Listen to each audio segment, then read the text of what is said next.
অসমৰ মানুহ সেয়া অসমীয়াই হওক বা বেংগলী মানুহেই হওক মাছ অবিহনে এসাঁজ ভাত কিন্তু আমি ভাবিব নোৱাৰোঁ। তেনে ক্ষেত্ৰত যেতিয়া ওজন কমাব বিচাৰোঁ তেতিয়া আমি মাছ কেনেকৈ খাম, কোনটো মাছ আমাৰ কাৰণে ভাল হয় আৰু কোনটো টাইমত মাছ খালে আপোনালোকে অধিক উপকাৰ পাব তাৰ বিষয়ে আজি মই ক'ব আহিছোঁ। নমস্কাৰ, মই ডায়েটিচিয়ান ঋতুমণি।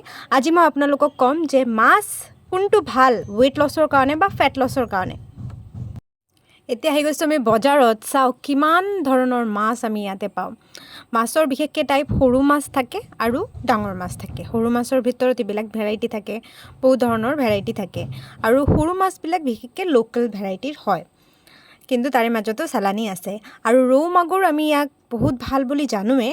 বেমাৰত যেতিয়া শক্তি নাথাকে বা কিবা অপাৰেশ্যন হ'লে বা দুৰ্বল হ'লে মাগুৰ আৰু শিঙি কিন্তু খায়। ইয়াৰ বাহিৰেও বজাৰত কিন্তু চালানী মাছ এনেকুৱা ডাঙৰ ডাঙৰ মাছো কিন্তু পোৱা যায় আৰু চবৰে পচন্দ বেলেগ বেলেগ হয়।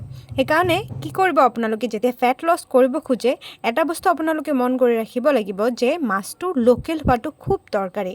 যদি লোকেল মাছ খায় তেনে ক্ষেত্ৰত আপোনালোকক ই বেছি ক্ষতি নকৰে। আৰু তাৰ বাহিৰেও লোকেল মাছ সৰু খাব নে ডাঙৰ খাব, সৰু মাছটো আপোনালোকৰ কাৰণে ভাল, কিন্তু ডাঙৰ মাছ যে বেয়া তেনেকুৱা একো কথা নাই। ডাঙৰ মাছটো বনোৱাৰ নিয়মটো আপোনালোকে জানিব লাগিব। মাছৰ তেলটো মানুহে বেয়া বুলি কয়, কিন্তু মাছৰ তেলত ওমেগা-3 থাকে, সেইকাৰণে আমাৰ হাৰ্টৰ হেল্থৰ কাৰণে খুব ভাল। সেইকাৰণে মাছৰ তেল আপোনালোকে মাজে মাজে খাই থাকিব লাগে। চ' ডাঙৰ মাছ খাবনে নাই? নিশ্চয়কৈ ডাঙৰ মাছ খাব, কিন্তু কেনেকৈ বনাব মই আপোনালোকৰ লগত শ্বেয়াৰ কৰিম। নন ভেজৰ ভিতৰত মাছটো বহুত ছেফ হয়। প্ৰায় সকলো বেমাৰত আমি মাছ ৰিকমেণ্ড কৰোঁ। ফেট লছৰ কাৰণে মাছৰ কেতিয়াও ৰেষ্ট্ৰিকশ্যন নাথাকে, কিন্তু মাছ বনোৱাৰ নিয়মটো এইটোৱে ট্ৰিক হয়, এইটোৱে ফেট লছৰ এটা ফাণ্ডা হয় যে আপুনি কেনেকৈ মাছ বনাই আছে। আমি ইউজুৱেলি ৰিচ কাৰী বনাওঁ মাছৰ, বহু ধৰণৰ মছলা বা আলুৰ জোল বনাওঁ। কিন্তু যদি আপুনি ফেট লছ কৰিব খোজে তেন্তে মাছৰ প্ৰিপাৰেশ্যনত আপোনালোকে মন কৰিব লাগিব। কেনেকৈ খাব আপোনালোকক কেইটামান অপশ্যন দিওঁ। আপোনালোকে ভোল দি কেনে বনাব পাৰে, বা আপোনালোকে ভোলৰ নিচিনা জিকা দিও মাছ বনাব পাৰে। ভাজিবনে মাছটো? নিশ্চয় ভাজিব, একো নহয়। আজৱাইনৰ বটি কেনে আপোনালোকে মাছ খালে আপোনালোকৰ ডাইজেশ্যন ইম্প্ৰুভ হ'ব। তাৰপিছত বিলাহী দি বনাব পাৰে, আপোনালোকে বিলাহীৰ কোৱান্টিটিটো বেছি দিব, আলু অলপ দিলে দিব পাৰে।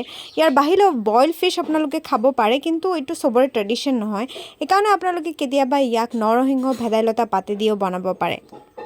এইটো ৰেচিপি ট্ৰাই কৰিব খুজিলে আপোনালোকে এইটো লিংক ক্লিক কৰক, আৰু এইটো ৰেচিপিৰ পৰা আপুনি বহুত উপকাৰ পাব। স্পেচিয়েলি আপুনি বহুত লাইট ফিল কৰিব।